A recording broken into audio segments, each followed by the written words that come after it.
Hoy volvemos a tener una reunión científica en la Sociedad Argentina de Gerontología y Geriatría.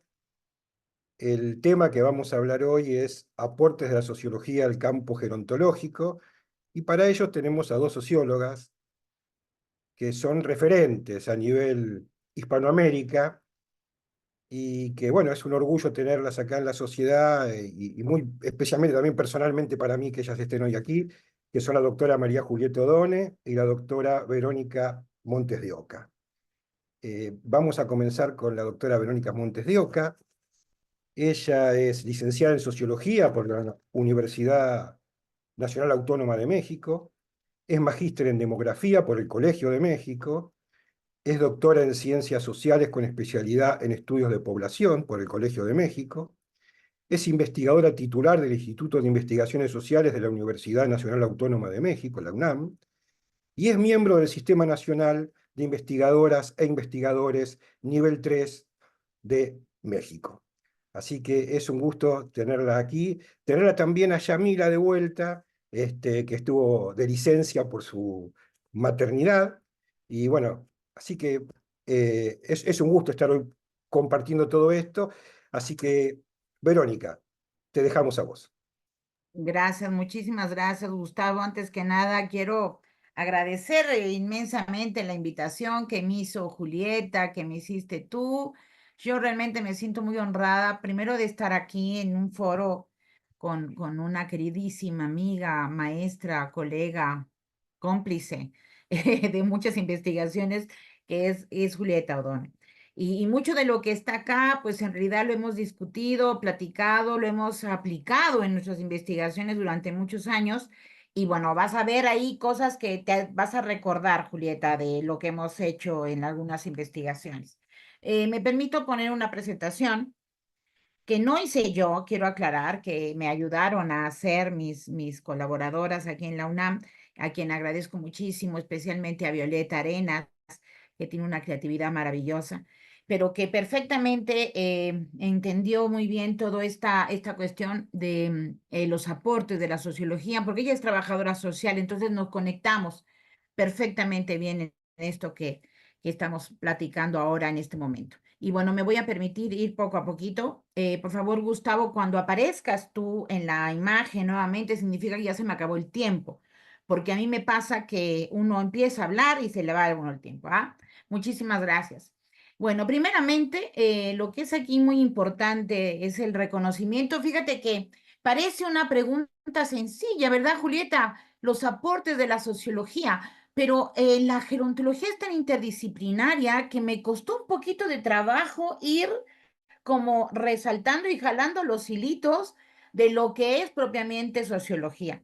Porque yo creo que en los últimos 20 años, Julieta, no me dejarás mentir, todos los aportes de la gerontología han sido tan interdisciplinarios y multidisciplinarios que a veces nos perdemos los sociólogos y las sociólogas en este quehacer de la sociología y sobre todo nos perdemos porque ya se va amalgamando bien el conocimiento gerontológico, ¿no? Pero bueno, pensando en la sociología y sobre todo pensando en la sociología que a mí me enseñaron, ¿no? Porque puede haber he visto en Estados Unidos otras sociologías un poquito más aplicadas. Yo quiero mencionar que, bueno, la sociología tiene una gran influencia. Yo siento principalmente por su contribución teórica.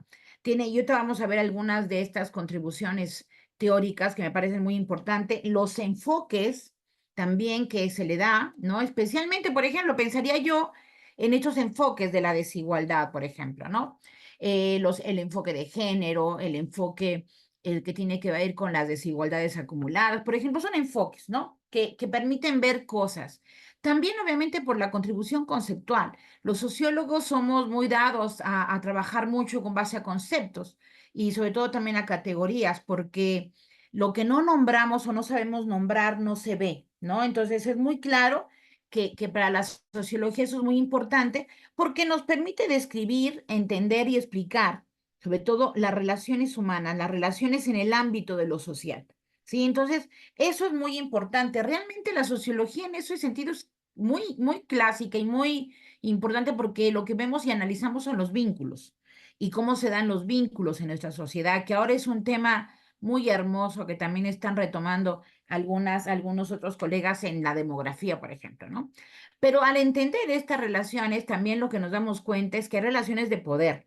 Y, por ejemplo, el enfoque de género nos permite ver esas relaciones de poder que existen y obviamente que hacen que las poblaciones vivan ciertos conflictos también de desigualdad y obviamente de desventajas frente a otros grupos. Y por eso utilizamos también el concepto de clase social, que incluso, por supuesto, supongo que en Argentina, pero también en México hubo un momento en donde era medio vetado hablar del concepto de clase social, pues porque obviamente tiene una directa influencia del marxismo. Y entonces se hablaba de sectores socioeconómicos, de segmentos económicos, sociales, etcétera, ¿no? Pero también, y últimamente ha tenido mucha fuerza todo lo que tiene que ver con la racialización, ¿no? De las poblaciones y con toda la cuestión étnica, que en mi país eso comprenderán, yo soy de México, como escucharon, y para mí es fundamental tener en cuenta todos los aspectos de interculturalidad que evidentemente están permeados en un país que fue colonizado y que afortunadamente todavía tenemos 68, y digo, ojalá sean más, tenemos 68 grupos étnicos. Entonces, y tenemos muchísimas lenguas también, además del español que se hablan, y a veces hay poblaciones monolingües que únicamente hablan su lengua nativa. Entonces, por eso es muy importante esta cuestión.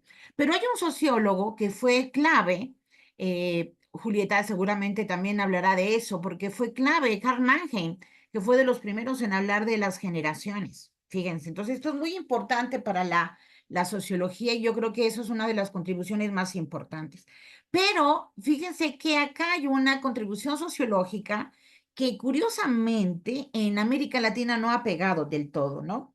Yo voy a empezar a dar clases sobre eso porque me parece que es muy importante, que tiene que ver con las contribuciones de Bernice Newgarten, que habló de la sociología de la edad, por ejemplo, ¿no? Y entonces a mí me parece que eso pues es muy importante para poder entender la contribución de la sociología en el campo gerontológico. Pero fíjense que también algo que es muy valioso para nosotros los sociólogos, pues es la influencia del marxismo, que sin duda ya no lo hablamos tan así, ya incluso es un poquito más light, pero que permite algo que es muy importante y mucho de lo que se estudió en América Latina, sobre todo los sociólogos cepalinos y todo eso, es cómo la posición económica de las personas, la ocupación, el nivel de ingresos, pues determinan de manera fundamental el tipo de envejecimiento que va a tener, ¿no? Y hoy en día sabemos perfectamente eso, lo tenemos perfectamente identificado, incluso en algo que la Organización Mundial de la Salud llama los determinantes sociales de la salud, ¿no? Entonces, ahí está clarísimo. Y lo que también Michael Marmot podría haber contribuido cuando habla de este gradiente social, ¿no? Cuando uno ve este tipo de reflexiones donde se integra este lugar que tienen las personas en el mercado de trabajo y en la sociedad a partir de este vínculo económico, pues ahí hay una influencia, por supuesto, del marxismo. Y muy recientemente, ahora que se está hablando muchísimo de los formatos del cuidado, una contribución más de la sociología tiene que ver justo con la división sexual del trabajo y desde el feminismo marxista. La división sexual del trabajo, el enfoque de género y el sistema de género que todavía vivimos muchísimas sociedades.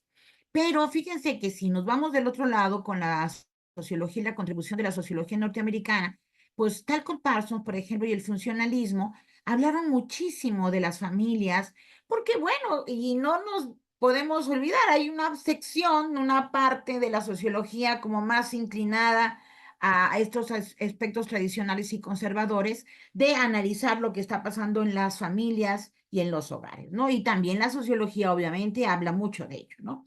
Pero fíjense que desde los sociólogos originarios, digamos los fundadores, pues todo el tema de Augusto Comte, por ejemplo, es por eso esta visión también del positivismo, pero me recordaba yo a Emilia Durkheim, ¿no? Emil Durkheim, cuando hablaba del suicidio o de la anomia, que fueron los primeros estudios sociodemográficos, pues hoy podríamos decir que también esos estudios sociodemográficos, donde se vincula la demografía con la sociología, pues es un área muy importante, ¿no? Más recientemente, digamos, lo que podríamos llamar la tercera generación teórica de contribución de la sociología, pues ha planteado el curso de vida, ¿no? Y el enfoque de curso de vida para Julieta y para mí son fundamentales. Son de las contribuciones, yo creo, más fundamentales, más importantes que tiene para el envejecimiento, porque el enfoque de curso de vida está planteando trayectorias, múltiples trayectorias que las personas vivimos, trayectoria educativa, en el mercado laboral, trayectoria de violencia, trayectorias políticas, trayectorias de migración, por ejemplo, trayectorias de salud y enfermedad, que están de alguna manera fragmentadas por transiciones, pequeños cambios que hace que las personas pasen de ser solteras a casadas, de ser casadas a viudas, y que marcan completamente la forma en la que se está dando, digamos, la conformación del tiempo vital en la vida de las personas y cómo ese tiempo vital se acomoda en la sociedad. Entonces, una de las cosas muy, muy interesantes. Pero en esa medida podemos ver también aspectos como el timing, por ejemplo, como turning points que viven las personas y que de alguna manera están configurando el envejecimiento de las personas, ¿sí? Y están configurando, por supuesto, la vejez que viven las personas, sus procesos de envejecimiento patológico o saludable, activo o otras formas, ¿no? Pero esto yo creo que es de lo último más importante que se ha observado. Sin embargo, cuando hablamos de la sociología de la vejez, podemos todavía detectar que hay una visión como muy negativa, de pronto, que no llega a consolidarse propiamente en la sociología, ¿no? Como que hay una visión deficitaria, por decirlo de alguna manera, que también tenemos que reflexionar un poquito más sobre ella, porque yo creo que sí está de alguna manera, pues también contribuyendo a la gerontología, pero desde una perspectiva que es inacabada, ¿no? O sea, que no está terminada, que no está consolidada y que yo creo que esconde otros aspectos, como nuevos significados de la vida, aspectos, nuevos roles. Ahorita vamos a ver por qué pasa eso también, ¿no? Y hay varios retos interesantes, ¿no? Como es pensar desde un enfoque un poquito más creativo de la sociología, vincular la edad y el género junto con otras categorías de análisis o categorías de desigualdad. Y bueno, eso por principio. Pero ahorita vamos a ver algunas partecitas que me parecen muy importantes de mencionar, que podríamos decir que si dividimos la contribución teórica de la sociología, pues hay como por lo menos tres generaciones de estímulos sociológicos en el estudio del envejecimiento.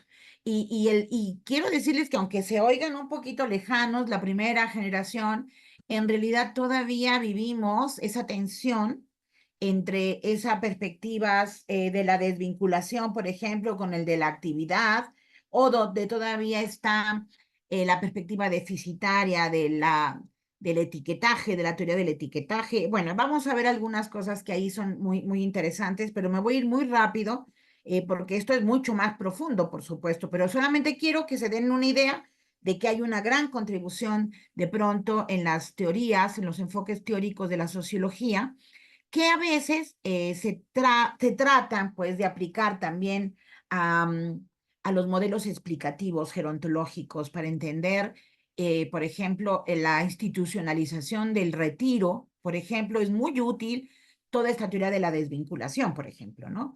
Que llega, se instala como un paradigma también que permea e influye políticas públicas.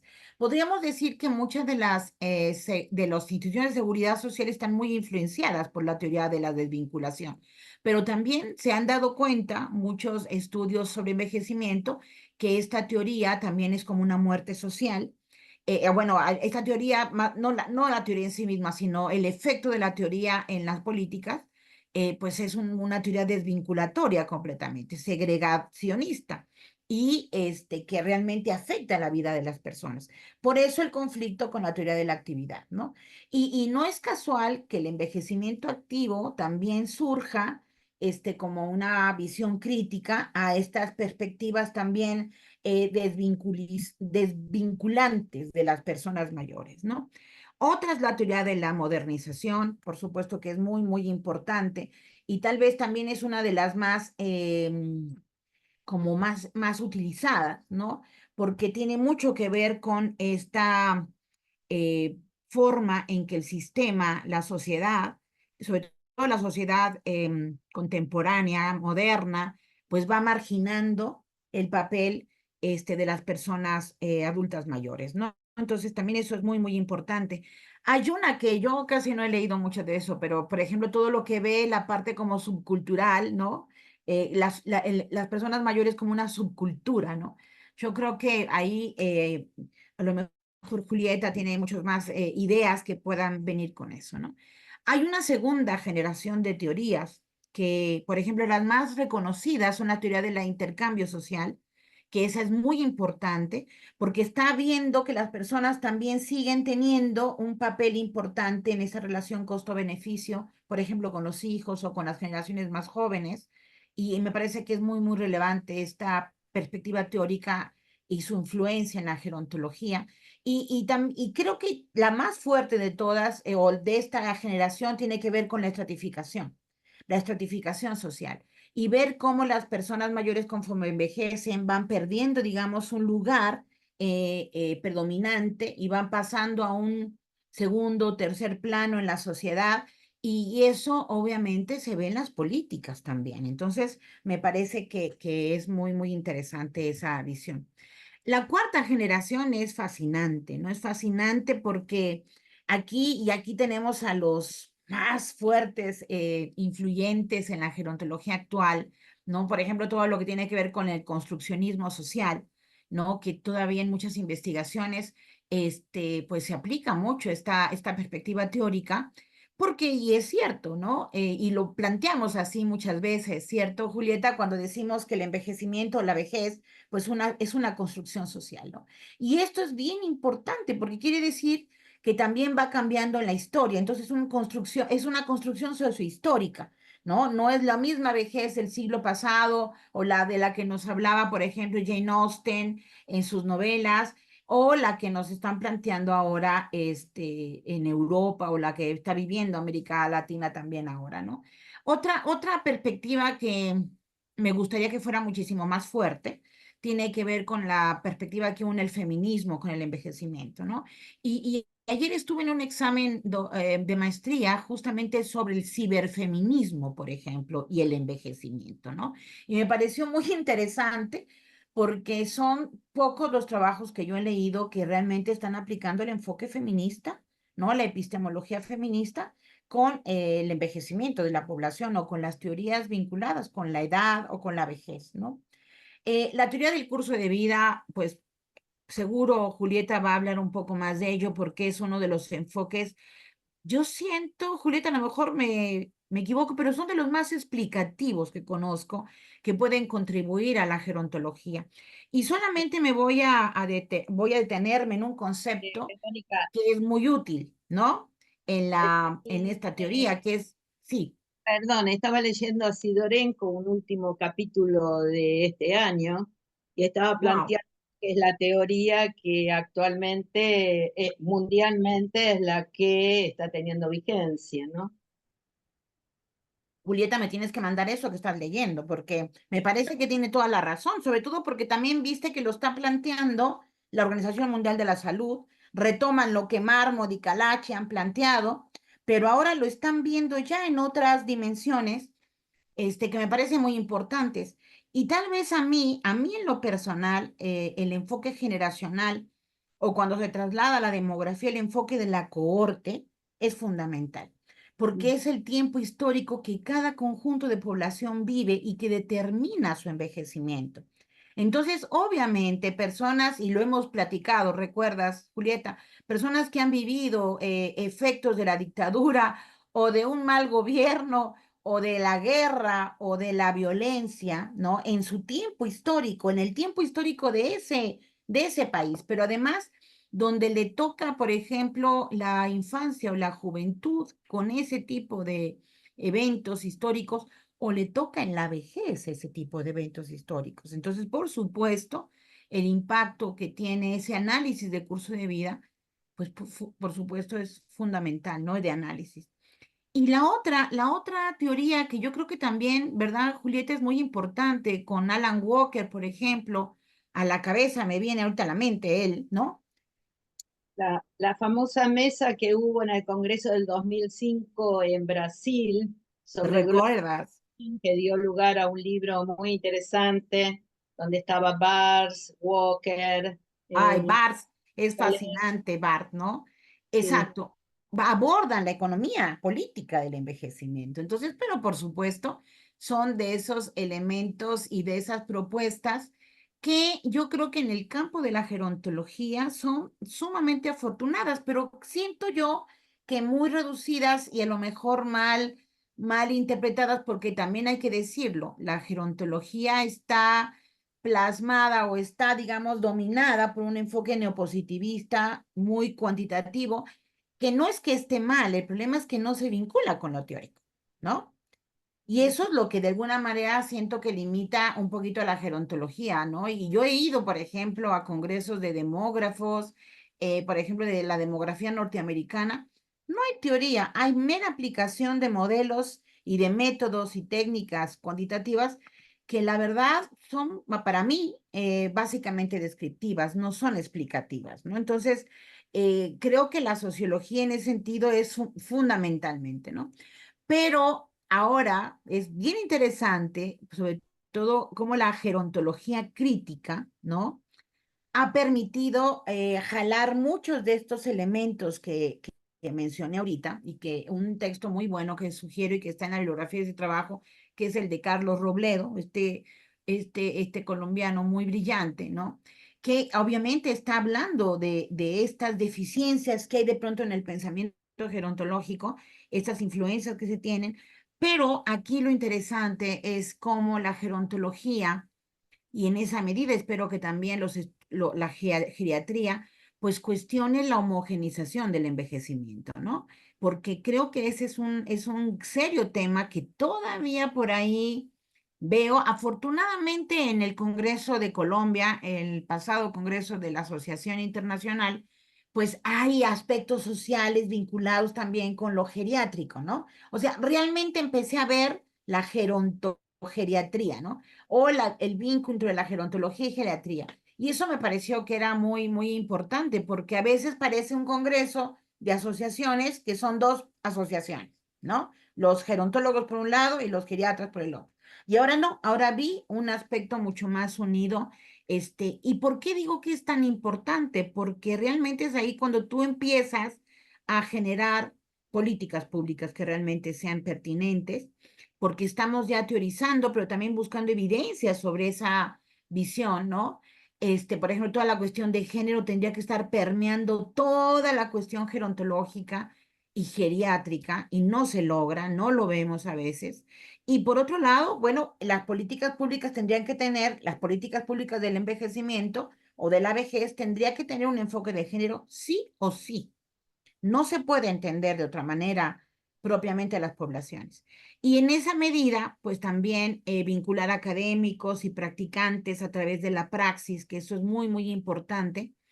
Y también, por supuesto, generar, y es lo que también ayer en esta tesis tan inteligente que defendió el alumna Ilse Rubí Miranda, si mal no recuerdo, pues cómo también nuestra investigación puede tener metodologías que permitan una mayor participación de las personas mayores, una mayor concientización y una mayor conocimiento, por ejemplo, en este caso de los derechos humanos, pero si tomamos el concepto de agencia del enfoque de curso de vida, pues un mayor empoderamiento, ¿no? Un mayor poder de decisión, una mayor autonomía. Y entonces ahí empezamos a ver cómo la influencia de la sociología se va armando, amalgamando con otras disciplinas y otros enfoques científicos y disciplinares que enriquecen brutalmente a la gerontología, ¿no? Entonces, pues bueno, yo aquí pararía porque sé que he recordado con Julieta muchas cosas que me parece que son bien importantes y qué buen ejercicio me han obligado a hacer, Julieta, porque de pronto tuve que desgranar mi elotito, ¿no? Y empezar a sacar esto es sociología, esto no, esto es sociología, esto no. Aquí es donde está toda la cuestión de las relaciones humanas, lo que estudiamos, que es el retiro, por ejemplo, la viudedad, el abuelaje, las relaciones, los roles que los mayores van teniendo en la sociedad. Esto, por ejemplo, que estudia Julieta de una forma excepcional, todo el tema de la longevidad y las personas más viejas, como también aparecen en nuestros estudios. Y bueno, las personas viejas, adultas mayores, hoy que es el Día Internacional de la Mujer Indígena, curiosamente, en todos ponen imágenes de mujeres indígenas mayores, pero en ninguno dicen que son mujeres indígenas viejas, ¿no? Entonces, ahí es donde vemos todo este conjunto de elementos. Y pues yo, como siempre, les agradezco muchísimo. Aquí están las referencias, por si hay alguien que se interese para seguir leyendo esta área tan importante. Y bueno, pues nuestros contactos por cualquier cosa. Muchísimas gracias, Gustavo. No, muchísimas gracias a vos, Verónica. Un agradecimiento muy especial, aparte a Verónica Montes de Oca, porque la doctora tenía un compromiso previo Mm, asumido y así todo aceptó participar en este encuentro científico aquí en la Sociedad Argentina de Geriatría y no me Gerontología. pierdo, Gustavo, con tal de estar también aquí con Julietita. Muchas Muchísimas gracias. gracias, Verónica. Gracias a vos. Acá voy a estar y solo le pido al auditorio que me disculpe. Voy a tener que salirme en algún momentito, pero voy a estar todo un ratito más oyéndote, Julieta. Bueno, Perfecto. primero, bueno, un placer estar aquí hoy.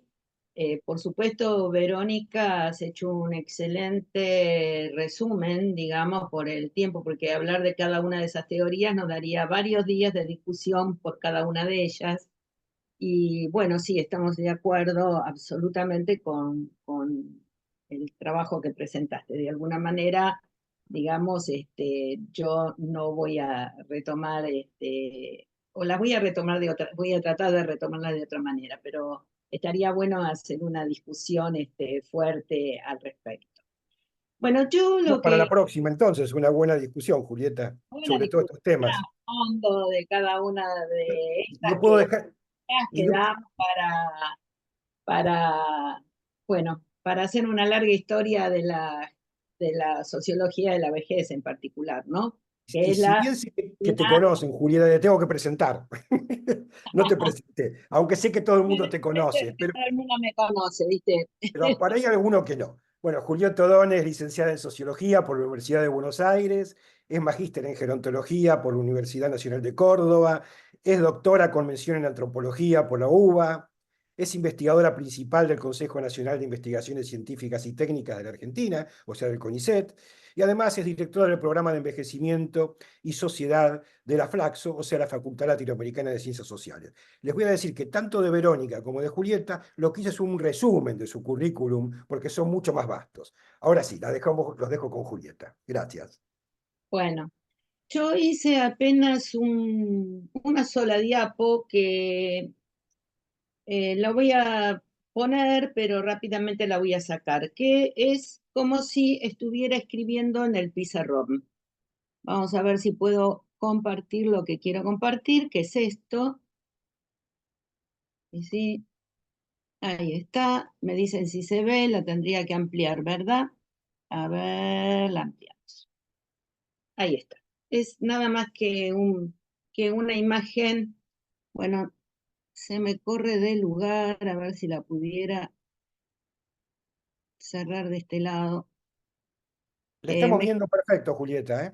Sí, no, lo que pasa es que o yo por lo menos, si no minimizo, pero no los veo, si los minimizo no veía, no termino de ver, no terminaba de ver las letras. Bueno, es nada más que si estuviera dibujando en el pizarrón, y entonces lo que yo me planteaba era por qué la sociología de la vejez y el envejecimiento, que es el nombre de nuestra especialidad en particular, y concretamente es el Research Committee, mi inglés es bastante malo, de la Asociación Internacional de Sociología, número 11, donde nosotros nos nucleamos desde hace muchísimos años. ahora participando un poco menos, pero en algunas épocas con Verónica hemos transitado esos espacios también, así como bastantes referentes importantes de nuestra disciplina. Pero en particular hoy, y por el contexto en que estoy, yo me planteaba, bueno, ¿por qué la sociología aporta a la gerontología? Y entonces me voy a poner a discutir un poco con respecto al lugar de la gerontología y comparto mucho lo que dijo Verónica en anteriormente, en el tema de que la gerontología tiene montones de cuestiones y justamente eso es la gerontología. Sucede que la sociología aporta a la gerontología sencillamente porque tiene una teoría y tiene un método de abordaje, mientras que la gerontología en realidad a veces mal llamada ciencia que estudia a los viejos, en realidad no lo es, no es una ciencia, sino que es un modo de aunar las distintas disciplinas y las distintas ciencias para estudiar al envejecimiento. Y por eso la interdisciplina que estaba marcando y la necesidad de ir desgranando que hablaba Verónica hace un ratito atrás. Entonces, lo que le está aportando justamente la sociología, la gerontología, es el método de abordaje. Es el método con que nosotros abordamos, estudiamos a las personas viejas.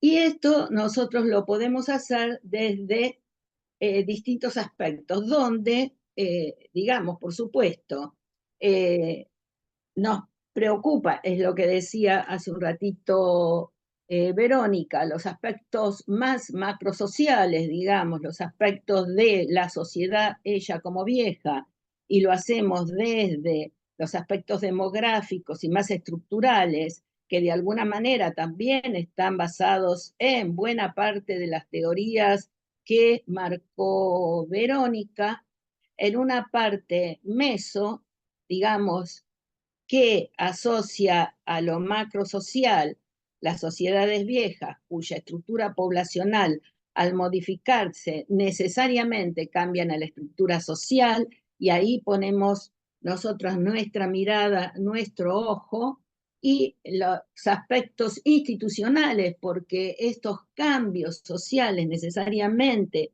van a modificar de alguna manera a la familia, a la escuela, el sistema sanitario, etcétera, digamos, lo que hace al análisis institucional, y por último los aspectos más microsociales que le interesan también a la sociología y como aporte en el envejecimiento, que es ver a las personas mayores en realidad como un grupo social de peso. O sea, obviamente que también nos interesa el devenir de las personas mayores, pero no es nuestra mirada más cercana, sino que nos interesa justamente, ¿no? Ese devenir por ahí en el curso de la vida, o tal vez en los inicios de la sociología, con Newgarten y toda la sociología de la edad que recién marcaba Verónica, más normativamente, cómo es el desarrollo que sucede con las personas viejas. Pero nos interesan las personas viejas no como individuos específicamente, sino como su comportamiento, su devenir, su diversidad en ese curso de la vida.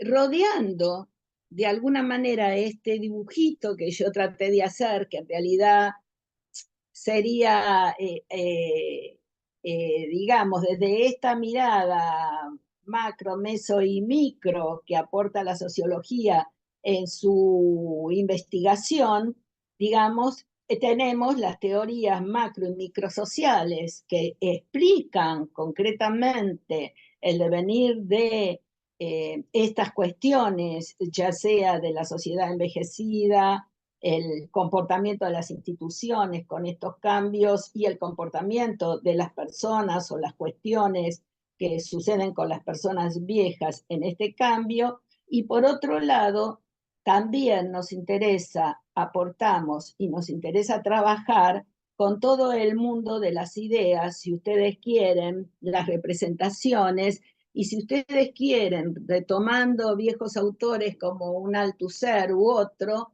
lo que sería el aparato ideológico de las sociedades o de los estados en última instancia, ¿no?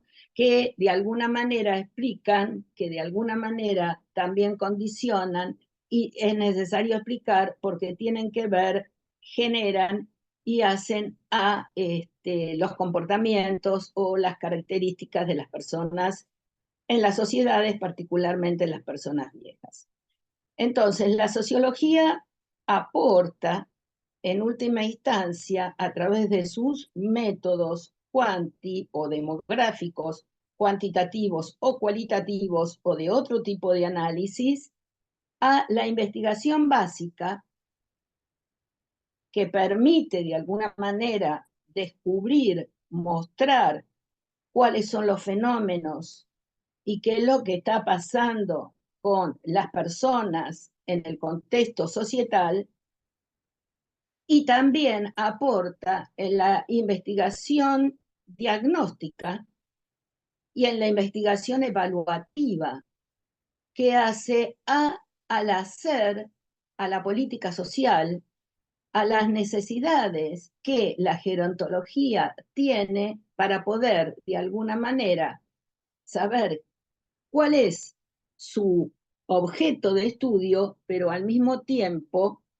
programar en relación a las necesidades de las personas y de las instituciones que tienen como objeto a las personas mayores, o a las personas mayores a las personas viejas.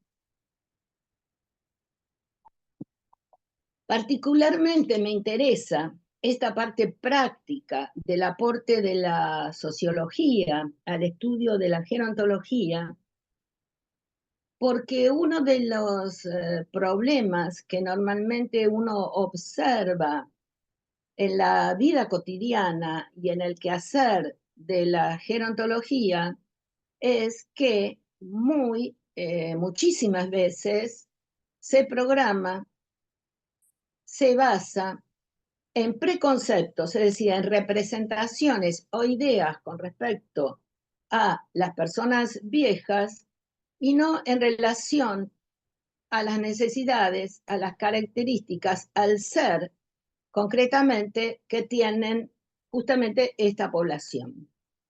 Muchos programas, muchas acciones, muchas actividades del quehacer gerontológico parten muchas veces sin ese conocimiento, sin esa base que aporta la sociología y tal vez otras ciencias sobre ese que va a ser sujeto u objeto de esas acciones.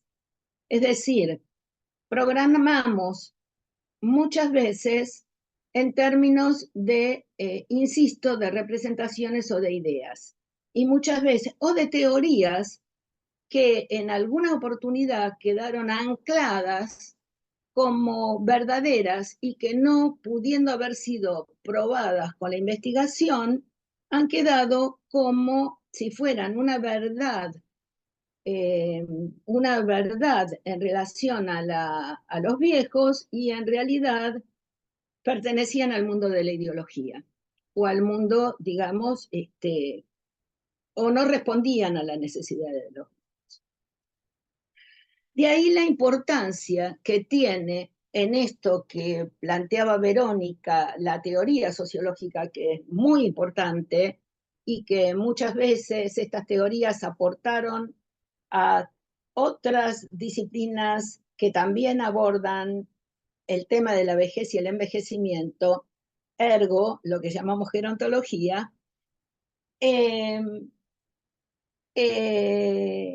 La importancia que tiene tener una buena construcción teórica, pero también la capacidad de poder demitificar con la investigación y recrear, poner en peso o de alguna manera comprobar verdad de una teoría, ¿sí? Consustanciar la teoría. Yo ya voy a bajar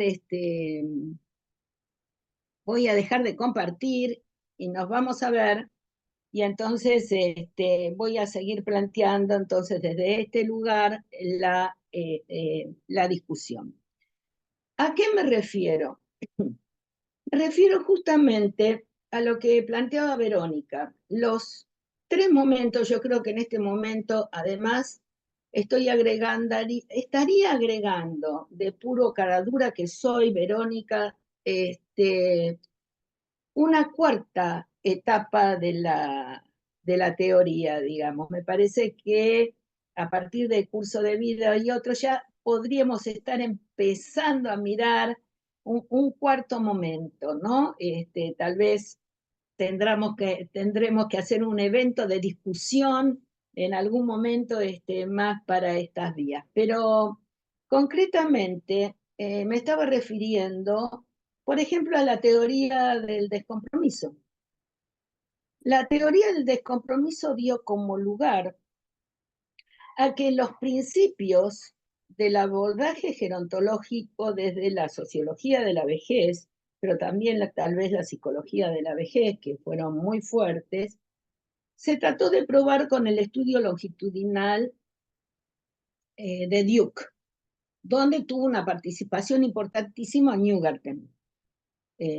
Newgarten fue la que, de alguna manera, trabajó fuertemente con la construcción de la teoría, que parte, como bien decís vos, de la teoría clásica, parte del contrato social de Parsons, sin lugar a duda.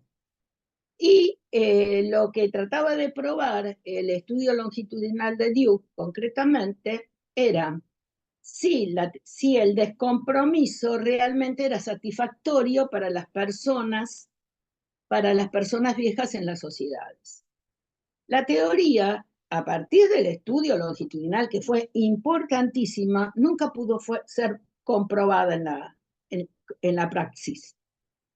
No pudo ser comprobado que el descompromiso era satisfactorio para las personas mayores o que la actividad per se era también satisfactoria para todas las personas mayores.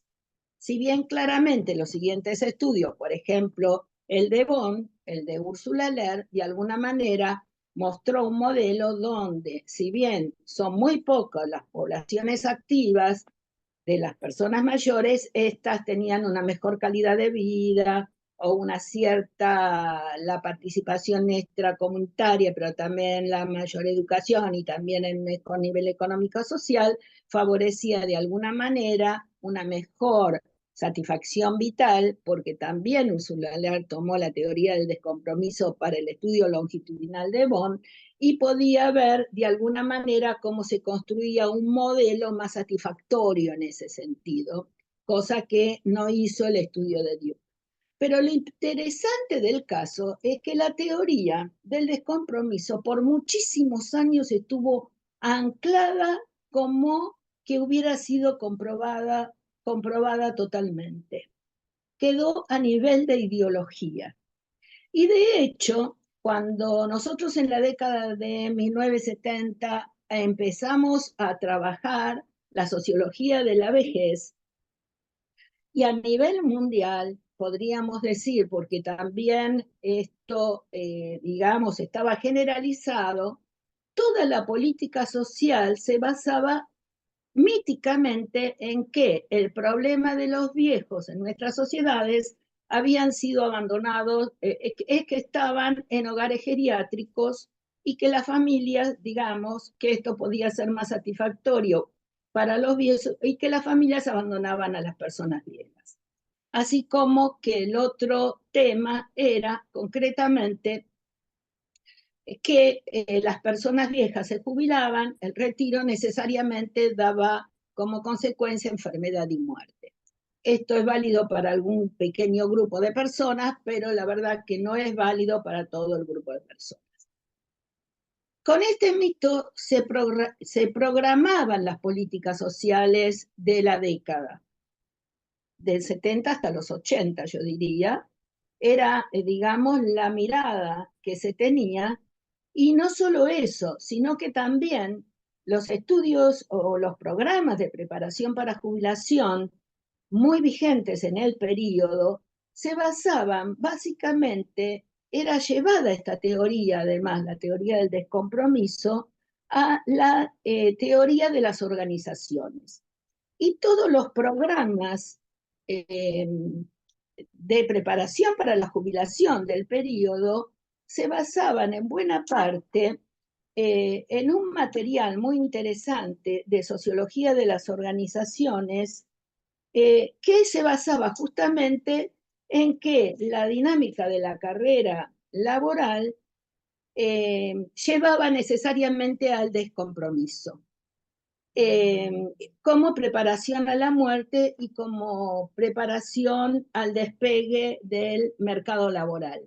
Y esto decía claramente, y por eso los programas de preparación para jubilación van a tomar los 50 años, unos años antes del retiro, porque era la idea de prepararse para el retiro y luego prepararse para la muerte, de la teoría del descompromiso de Cumming-Henry, de los estudios longitudinales. Julieta, perdón que te interrumpa, pero bueno, me van surgiendo algunas dudas y me gustaría hacértelas, ¿no? Porque justamente estás hablando de esto. Primero, felicitarlas a las dos y la verdad que para mí, sí, Julieta. Lo que hizo la sociología, lo que nos permitió la sociología con la investigación, pudiendo ir a hacer una de las primeras investigaciones sobre la población vieja en particular y sobre el estudio concretamente de las carreras laborales, fue mostrar de que ambas cosas estaban basadas en una teoría mítica, en realidad, y que no respondían a la realidad de las personas mayores. Porque esa investigación nos permitió mostrar que menos del 2% de la población mayor vivía en un hogar geriátrico y que el grueso de las personas mayores vivían en el seno del hogar y la familia, como un aporte de la sociología a los estudios de la gerontología y a la teoría social que la sustenta. Ahora sí, perdóname que quería cerrar esto. Sí, perdón yo que interrumpo, pero bueno, primero felicitarlas a las dos porque la verdad que es un modo completamente diferente pensar para mí como geriatra, escucharlas a ustedes desde el campo gerontológico, ¿no? Es la verdad que cambia hasta la estructura de cómo uno piensa. Y hay muchos aportes importantes y quería preguntarles en realidad esto de lo que estaban hablando de la teoría de la desvinculación y demás, más que nada acerca de una visión particularmente de ustedes, ¿no? Porque me parece que en realidad hay algo que nos está faltando en la sociedad, que es poder transformar el trabajo que tienen los adultos a medida que van envejeciendo, adaptándolos a su propio envejecimiento y no exigirles a una persona, quizás de 65 años que se está por jubilar, la misma actividad o el mismo nivel que una persona más joven, ¿no? No sé qué pasa esto a nivel, qué es lo que ocurre, digamos, a nivel social, si ustedes lo tienen más claro, si cómo se podría transformar o acompañar este proceso o darle otras actividades, digamos, a las personas a medida que van envejeciendo. Y otra cosa es, ¿qué opinan ustedes acerca del aumento de la edad jubilatoria en estos momentos, en donde en realidad el envejecimiento está generando que quizás una persona sea activa hasta los 70 o quizás 75 años, ¿no? Yo creo que el internet falló otra vez. Se nos fue Julieta, sí. Se nos fue Julieta un momento, pero bueno, voy a aprovechar este impasse para comentarte. Yo creo que, bueno, las teorías son un ejercicio intelectual de sistematización conceptual que permite ordenar el pensamiento, ¿no? Eso es una cosa que es muy importante y que, como bien dices, es un cambio de forma de estructurar las ideas, Yamila, ¿no? Pero mira, yo pensaría, por ejemplo, esta cuestión de la desvinculación se utilizó muchísimo en los periodos más autoritarios de muchísimos países, por ejemplo, ¿no?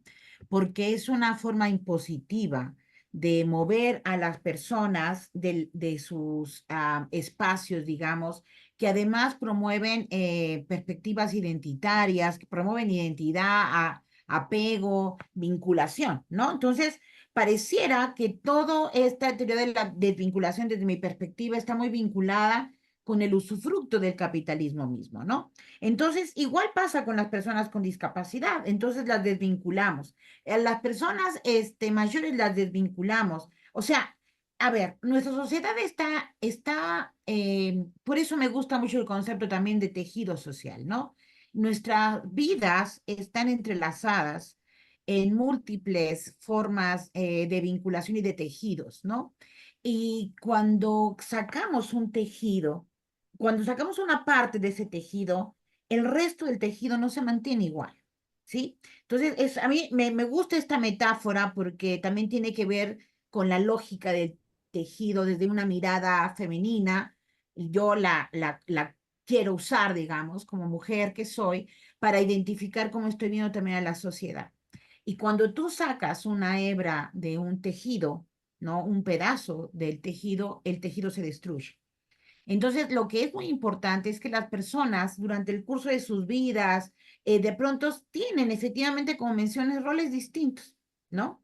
Y a veces en ciertas etapas de la vida es una acumulación de roles insoportable. Maternidad, bueno, tú ahorita lo estás de pronto experimentando en una fase inicial, pero cuando las personas tienen varios hijos, están en una edad intermedia, adulta, el trabajo, las presiones, la posibilidad y además, perdón que lo diga, pero también toda esta cuestión de la sociología de la deuda, porque es cuando la gente se hipoteca, tiene muchos compromisos, ¿sí?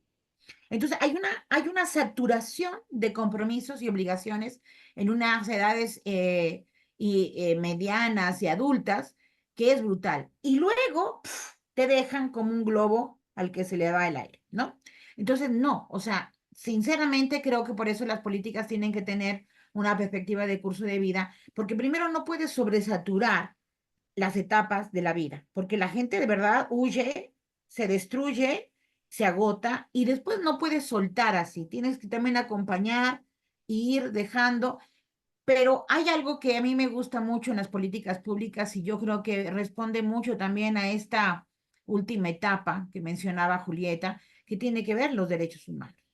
O sea, la sobresaturación de actividades y roles de una pareja, de una población, de una generación, y luego sacarla, porque no es una cuestión opcional, es sacarla. La desvinculación, por ejemplo, está bueno, yo decía que estaba muy estrechamente relacionada con la seguridad social, ¿no? Entonces sacan a las personas de la seguridad social cuando efectivamente pueden seguir aportando.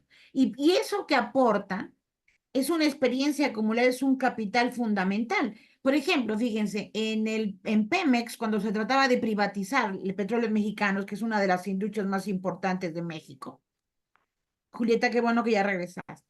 Es Bueno, una de las más importantes empresas mexicanas, con una experiencia brutal. Cuando justamente empezaron el neoliberalismo a querer privatizar y desaparecer esa compañía, empezaron, fíjense muy bien, a despedir a los más mayores porque eran los que podían sostener esa empresa. Los más jóvenes, con todo respeto, no, porque apenas estaban iniciando su experiencia. Bueno, ¿qué hizo Brasil? Muy inteligentemente, contrató a todos los viejos, ¿sí? Algo muy similar pasó en Japón. Los viejos tienen muchísima experiencia y son quienes sostienen de alguna manera la memoria de muchas instituciones y así como mencionaba también Julieta, desde la sociología de las organizaciones también es quienes sostienen muchas organizaciones. Claro, no nos gustan los liderazgos perpetuos, ¿no? Eso sí no nos gusta, pero bueno, es otra cosa, otro asunto. Pero digamos que justamente ahí tú ves cómo la sociedad, las personas cuando envejecen van cambiando también de roles, de posiciones. Y yo creo que las políticas públicas tienen que ir acompañando esas posiciones y sobre todo defender también y proteger sus derechos humanos para que ellos escojan realmente y ejerzan su agencia. Y Porque a mí Verónica, me parece brutal que te saquen, cumpliste 70 años o 60 años y te sacan de tu trabajo, ¿no? O sea, me parece brutal.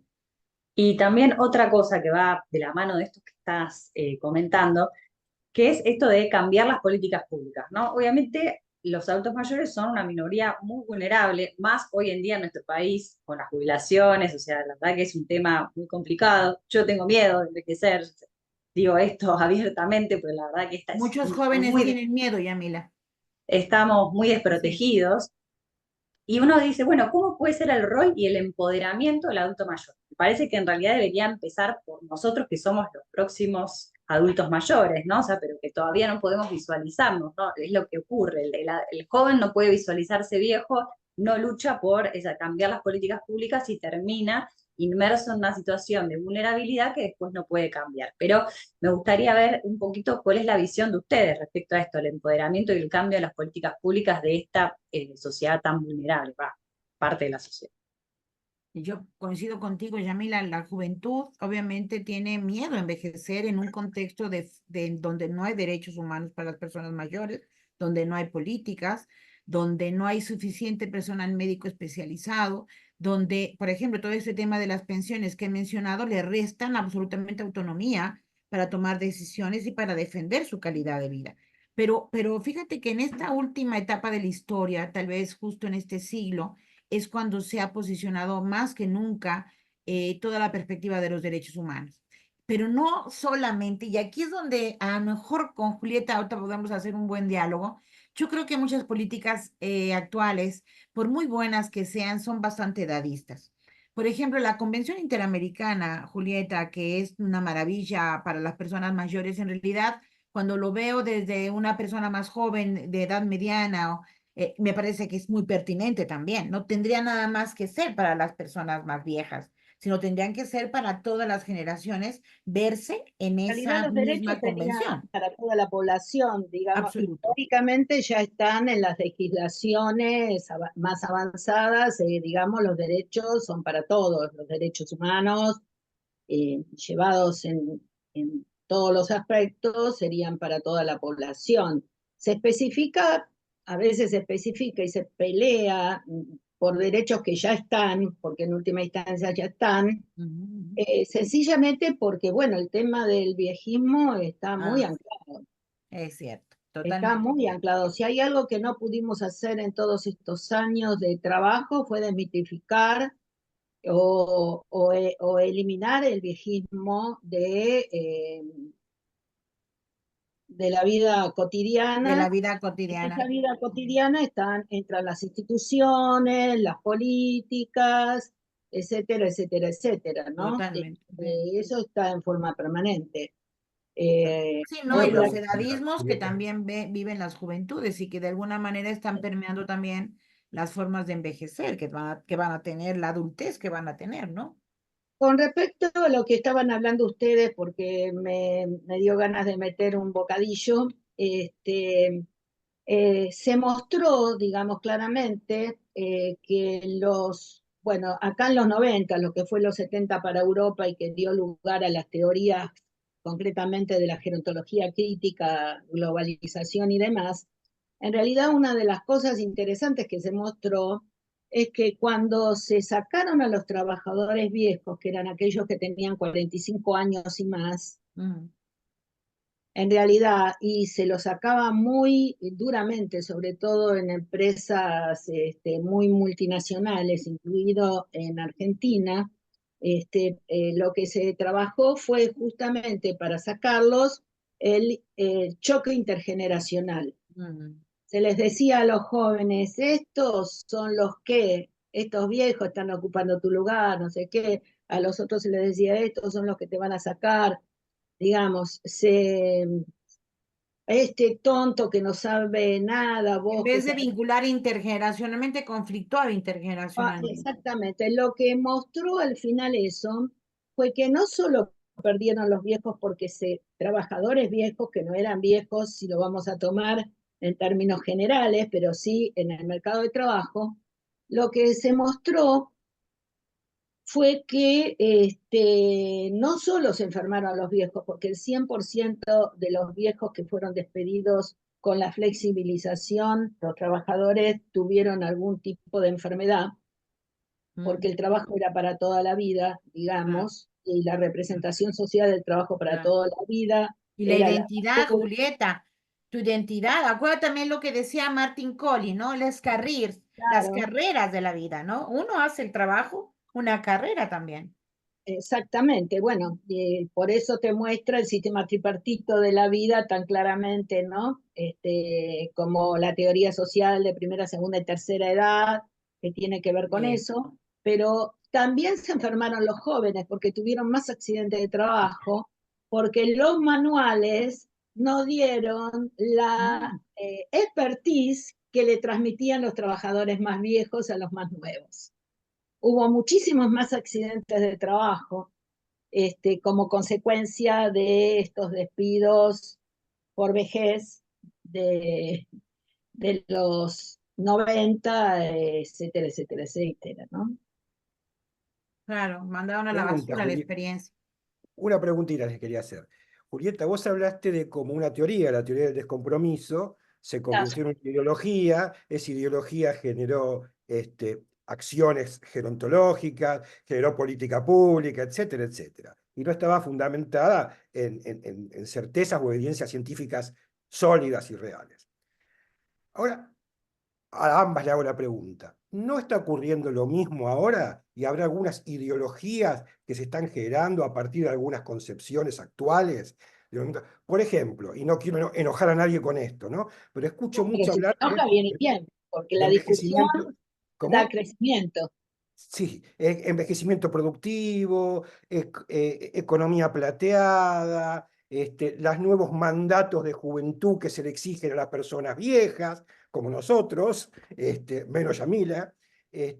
¿No estamos construyendo un neoviejismo y una nueva ideología con todo esto? Bueno, Más sutil, yo mucho más sutil que el viejo, ¿no? si me tiras el guante, me gustaría que Verónica también lo agarrara. En realidad, sí, yo creo que sí. Yo tengo mis dudas al respecto de muchas de estas cuestiones que están circulando, que me suenan a veces como ciertas modas, digamos, ¿no? Yo creo que el mercado laboral, no digo para todos, etcétera, etcétera, porque no es necesario, está muy segmentado hoy en día el mercado laboral, es muchas cosas, no tiene nada que ver con la época, digamos, del sistema tripartito, pero yo creo que buena parte de esto de la economía plateada es para un sector comprador de la población. Es un sector muy pequeño, es un sector muy pequeño. Todo lo demás, para mí, Pero fíjate, sigue Julieta, teniendo que es mucho un de sector, aspectos previos, ¿no? eh, De todas maneras, la verdad es que el mundo está cambiando fuertemente desde muchos aspectos, ¿no? Estamos en una sociedad que también hay que pensarlo en riesgo, con muchas cuestiones. Estamos en un sistema productivo que va cada vez más a una robótica más fuerte, ¿no? Donde los mercados van a ser tal vez más cementados, para nuestros países me parece que más fuertemente, y esto va a tener mucho que ver con, bueno, las vejeces actuales y futuras. Y me parece que con respecto a los jóvenes, que tal vez hay que marcar, está el otro tema, ¿no? La verticalización de las familias, la falta de nacimientos en el mundo, en realidad, la gran prolongación de la vida, por otro lado, ¿no? Ese deseo, porque las sociedades, me parece que es un fenómeno también sociológico para plantear. En realidad uno podría decir que las sociedades decidieron ser viejas, porque el fenómeno de la vejez es nuevo, ¿no? Siempre hubo viejos, pero el fenómeno de la vejez, a manera de sociología, a manera de sociedad, es un fenómeno nuevo. Han decidido ser viejas, pero también han decidido no, digamos, no tener tasas de reemplazo. Entonces me parece que las próximas, los jóvenes van a tener que, las sociedades tienen desde la política y desde su estructura social, tienen que tener en cuenta estos cambios sociales, sociológicos que se están dando en el mundo, que van a tener que plantear políticas absolutamente macro, meso y micro absolutamente diferentes, ¿no? de cuidados, de sostenimiento, de trabajo, de vida, de organización, ¿no? Me parece que por eso yo hablaba, o por ahí se me está ocurriendo que uno tendría que empezar a pensar en una cuarta generación de, Teórica. de teoría y de problemas.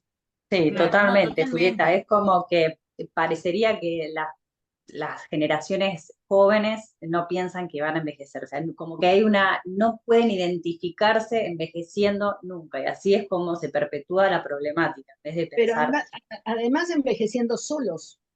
sí, encima eso, sí, totalmente. Totalmente. Yo lo que, por ejemplo, podría aportar es que hay un cambio en el capitalismo muy fuerte ahorita y muy está pasando, ¿no? Esta cuestión de la concentración de la riqueza a través de las redes, por eso esto del ciberfeminismo se me hizo tan interesante, ¿no? Toda esta cuestión que tiene que ver con con las TIC, ¿no? Y cómo las generaciones actuales están tan presionadas y estamos presionados. Mira, yo tenía que estar en otro evento que ahorita afortunadamente estamos, o sea, estamos como multiplicando la vida por estas tecnologías donde podemos estar de manera virtual y luego presencial y de mil formas. Yo veo a mis colegas jóvenes atrapadas en la maternidad, en la formación familiar, en la competencia laboral, porque no es una práctica, es una competencia laboral. O sea, veo también muchos escenarios de distintas formas de carencias, no solamente de pobreza, sino de carencias que se multiplican. Y por supuesto, para colmo, hay un fortalecimiento de los grupos de ultraderecha que están posicionados en todas estas eh, procesos de la vida cotidiana que van tomando cada vez más lugar. Yo la verdad estoy muy aterrada y no quisiera ser más joven realmente, de ninguna manera, porque la están pasando difícil, muy, muy difícil. No sé de qué manera va a poder ser un envejecimiento saludable y activo con la cantidad de presiones y de carencias que se viven actualmente y donde, como bien señalan, pues estamos todavía nosotros tuvimos hermanos, tuvimos hijos, tuvimos primos, tuvimos sobrinos, pero las siguientes generaciones no lo sé, no estoy segura porque la fecundidad y la natalidad sigue bajando en muchísimos países, las poblaciones siguen migrando, hay un calentamiento global que también está permeando las relaciones y está generando mayores desplazamientos. Y sucede bueno, hay locuras en la política de muchos países, ¿no? Entonces, la verdad Y, que es muy preocupante. y Verónica también, acá hay una preguntita, sí, de Matías Manzotti, que es el presidente de nuestra sociedad, acerca de un poco de lo que estás comentando también ahora. Él dice, les quisiera consultar sobre si la carga acumulativa de felicidad a lo largo del curso de la vida puede estar relacionada a la forma de envejecimiento. Por supuesto, yo creo que, por supuesto, así como las desventajas acumuladas permean el envejecimiento, también las ventajas acumuladas permean el envejecimiento. Ahora, no toda ventaja acumulada, a ver, ¿cómo explicarlo? No toda desventaja resulta perjudicial, ¿eh? Ojo, aquí es una cosa muy interesante, ¿no? Eh, Porque también son espacios en donde la agencia actúa y de pronto puede ser una circunstancia que mueve las decisiones de las personas. Y también no todas las ventajas necesariamente serían totalmente favorables, aunque sí, obviamente, desde las paradigmas o enfoques de la desigualdad, pues claro que fíjense esto es muy importante. La desigualdad social ante la muerte existe. Hay una esperanza promedio de vida, pero eso no significa que todas las personas tenemos esa misma promedio de vida. Hay personas que, como bien lo dice, es un indicador promedio donde hay personas que mueren mucho antes y hay personas que morirán muchísimo después, ¿no? Entonces, por La clase supuesto, hay social una tiene mucho que desigualdad ver. social entre la muerte, La clase social tiene mucho que ver con las muchísimo. expectativas de vida diferenciales. Totalmente. ¿Qué posición tienen las personas en la vida? Ahora, fíjense aquí, esto es muy importante también, y esto es el gradiente social de Michael Marmot. Él decía, y a mí me parece que deberíamos de explorar un poquito más eso, que no necesariamente aquellos de cuello blanco, que están en la cúspide de pronto de la estructura económica de una sociedad o de un sistema productivo, son los que viven mejor, ¿eh? El gradiente social de Michael Marmot añade un elemento que geriátricamente y gerontológicamente es fundamental en la vida actual, que es el estrés, la ansiedad, la angustia. Entonces, las personas más ricas, y ahí hay una frase que no la recuerdo literal de Michael Marmot, pero dice, las personas más ricas tienen muchísimo más preocupaciones. Y eso, ojalá lo entendiera Elon Musk, ¿no? Porque de verdad yo creo que tiene todo para tener una vida maravillosa y dejar de hacer daño en cualquier parte, o dejar de hacer competencia, o dejar de espiar en las redes. O sea, yo creo que él, como cualquier gente multimillonaria, debería de descansar con su riqueza y dejar de preocuparse por hacer más. Pienso Bueno, yo. muchas gracias. Sí, la verdad que Estamos, me quedaría reflexionando con ustedes, pero toda la noche, porque la verdad que es muy interesante todo lo que estamos charlando, pero ya estamos un poquito hasta pasados de tiempo. Oh, qué raro. No sé, Gustavo, si querés agregar no, algo más. simplemente algo que dijeron ambas y que lo escuché muchas veces ya y que yo mismo lo digo, es gente grande, gente mayor, personas mayores, que están diciendo lo contrario a lo que toda la vida se dijo. No quisiera ser joven en esta época. Y la verdad que es una cosa que tenemos que estudiar. No es poca cosa eso. Un tema Es muy muy complejo, difícil la la verdad. vida. Sí.